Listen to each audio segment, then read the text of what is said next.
خب سلام گاید، چطوری بچه ها؟ اومدم برای اولین بار ویدیو بلند چنل رو بذارم. من که هر وقت اومدم فعالیتم شروع کنم جدی استارت بزنم یه جنگ شد. مشکل کلا با ماست، ولی در کل یه 2 دقیقه گیم پلی ببینیم. برای اینکه این ویدیو چون هم ترجمه انگلیسی داره، هم خودم پاره شدم که اتچمنت ها رو گیر بیارم. همون لایک کنید، دنبال کنید اگه در شرایطش هستید. این شرایطش دارید، چرت و پرت هم دارم میگم، ولی خب دنبال کنید تا من ویدیو بیشتری بذارم. البته مطمئنم بازم این بار من شروع میکنم جنگ میشه، ولی بریم ویدیو رو داشته باشیم.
خب بریم اتچمنت ها رو نمایان کنیم. تقریبا بخشید که یکم صدام شبیه خلبانا شده. در جایی نیستم که بخوام درست ویدیو ضبط کنم. بریم خب مثل اولین ویدیو چنل دیگه دارم اینجوری میکنم. بذارم اول یکی 17 با کرم بهتون بدم.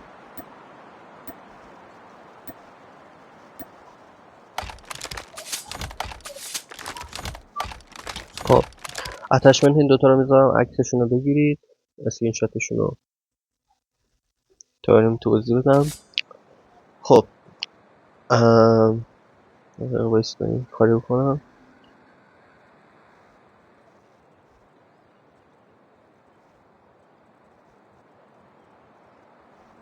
خب بریم اتچمنت اکتیو رو بهتون بگم. این اتچمنت باش راحت میتونید نقطه کنید، یعنی ایم خودتون هم خوب نباشه تا حدی کمکتون میکنه که بتونید نقطه کنید. البته که بازم ربط داره که خودتون ایمتون رو نقطه کنید، یعنی برید آموزشش ببینید که خودتون ایمتون رو نقطه کنید. اگر خواستید من بگم که داخل کامنت ویدیو برام بگید که من برم برای فکر کنم دوم ویدیو چنل بلندش نقطه کنم. بعد این اکتیویژن هم ماشاءالله باگه، کار نمیکنه. اون اینکه این قدم داره که راحت میشه نقطه کرد باش.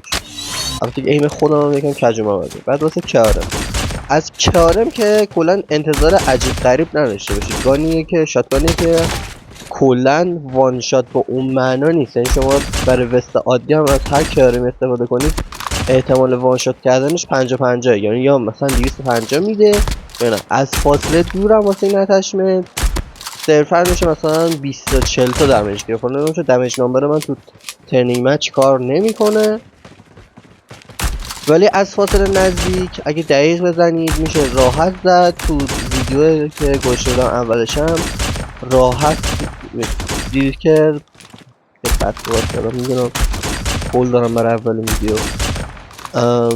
تو اون ویدیو هم بود که 50-50 که آرمه، یعنی یه وقتایی خوبه یه وقتایی هم عجیب غریبه. حالا واسه HS از اول از HS هم عکس بگیرید. HS اتشش اینه. HS کلا این HS واسه فست اسکوپه، یعنی باش نمیتونید تیپ فایر اونقدر خوب بزنید. تیپ فایر حالا اینجا داره میزنه، ولی الان من جلوتر تو این ویدیو بهتون نشون میدم که چیزه که اون تابلو که دمیج رو بهتون نشون میده مشخصه که باید اینو با ایم بزنید، چون HS وقتی تیپ فایر میزنید که تیراش پخشه. اون دایره تیرش هم نگاه کنید، تیراش HS نسبت به اینا پخشه. اینجا هم که باگ اکتیویژن رو میبینید که خیلی دوست دارم اکتیویژن. بذار تو ویدیو دوباره برم یه بار یه ترنینگ مچ منتظریم. خب داشتم میگم HS و کیارم بود. کیارمه فکر الان بذار بهتون تو ویدیو نشون میدم دیگه، فکر کنم چی. کیارمه با این 276 واسه وان شات کردن وست عادی کافیه، مگه اینکه وست طرف 300 باشه که باید 2 تا شات بدید به صورت دقیقش. واسه HS یکم فرق داره. ناکنید این 360 تا 350 تا 326 تا اینا بیده، ولی هیپ فایر میزنه میبینی که دیگه کلا میاد 264 و 218 اینا، چون یکم تیراش خیلی پخشه. بعد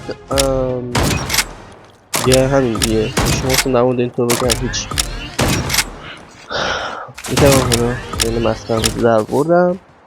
حالا اتچمنت EM2 هم اینجا داشتم تو ویدیو دنبالش میگشتم دیدم نیست، پس فهمیدم که تو اون چیز اتچمنت 11 همه که نمیشه که واکد. ولی اول MG42 رو ببینیم. MG42 اینجا که کشیدم. MG42 نقطه ترین گانی که من میتونم تو این ویدیو بهتون بگم.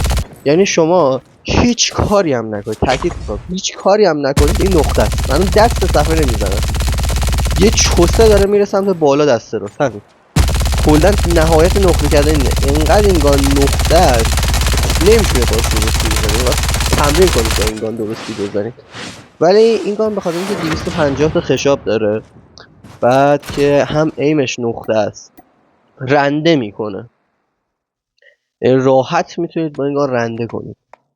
بعد EM2 هم که اینجا دارم میرم اتچمنتش رو اونور بچینم که یکم ویدیو رو تون کردم، ولی بازم هنوز احساس میکنم کنده. بعد همین خوبی بود. خب حالا بریم واسه EM2. EM2 یکم نسبت به اون دوتا گانه که بهتون دادم نقطه زنیش کمتره، ولی واسه انداختن از رنج دور یه چیز به شدت عالیه.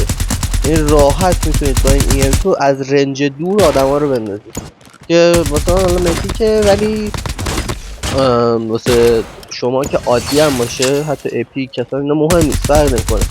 این گان اتچمنتش تقریبا نقطه است، ولی ایم اسیستش خداست. یعنی با ایم اسیستش همون نقطه نبودنشو میشه جبران کرد.